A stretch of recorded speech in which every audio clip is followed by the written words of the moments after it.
হঠাৎ পারমাণবিক অস্ত্রবাহী ক্ষেপণাস্ত্র কেন মোতায়েন করল রাশিয়া? এর মাধ্যমে কি রাশিয়া ইউক্রেন যুদ্ধ নতুনভাবে মোড় নিল?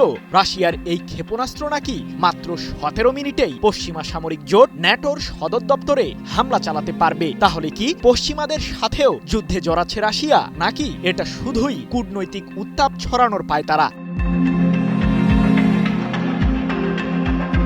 2024 সালের নভেম্বরে ইউক্রেনের দনিপ্রো শহরে এই ক্ষেপণাস্ত্রটি দিয়েই হামলা চালায় রাশিয়ার সামরিক বাহিনী। সে সময় রুশ প্রেসিডেন্ট ভ্লাদিমির পুতিন দাবি করেন ওরেশনিক নামের নতুন এই ব্যালিস্টিক মিসাইলটিকে প্রতিহত করতে পারবে না ইউক্রেন। প্রশ্ন হলো, এই ক্ষেপণাস্ত্রকে নিয়ে এত আলোচনা কেন?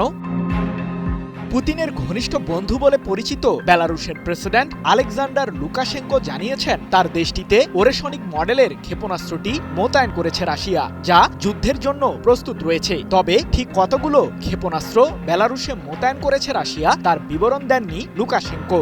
সম্প্রতি এক প্রতিবেদনে বিষয়টি নিশ্চিত করেছে অস্ট্রেলিয়ার সংবাদ মাধ্যম এবিসি নিউজ।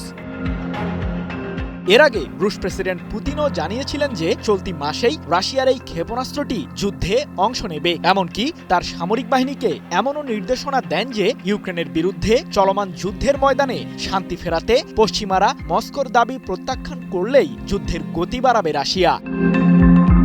2022 সালের ফেব্রুয়ারিতে ইউক্রেনের বিরুদ্ধে পূর্ণমাত্রায় যুদ্ধ শুরুর সময় বেলারুশের ভূখণ্ড ব্যবহার করেই ইউক্রেনে হামলা চালায় রাশিয়া। আর লুকাশেঙ্কো এর আগে বহুবার জানিয়েছেন যে তার দেশে রাশিয়ার কয়েক ডজন কৌশলগত পারমাণবিক অস্ত্র মোতায়েন রয়েছে।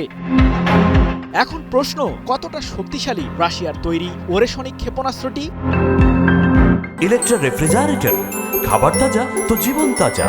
ইলেকট্রা, ফ্রিজের রাজা। ক্ষেপণাস্ত্রটি উন্মোচনের সময় প্রেসিডেন্ট পুতিন অত্যন্ত গর্ব করেই বলেছিলেন যে ওরেশনিকে একাধিক প্রচলিত কিংবা পারমাণবিক ওয়ারহেড বহন করা যায়। এই অস্ত্রটি 10 ম্যাক গতিতে শত্রুর আস্তানায় নির্ভুল হামলা চালাতে পারদর্শী, যা পরমাণু হামলার মতোই বিধ্বংসী।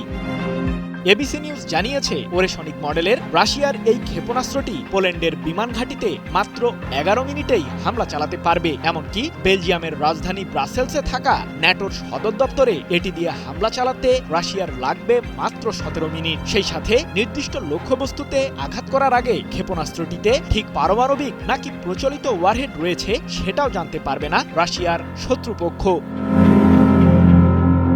সৃজন মাহমুদ, নিউজ 24।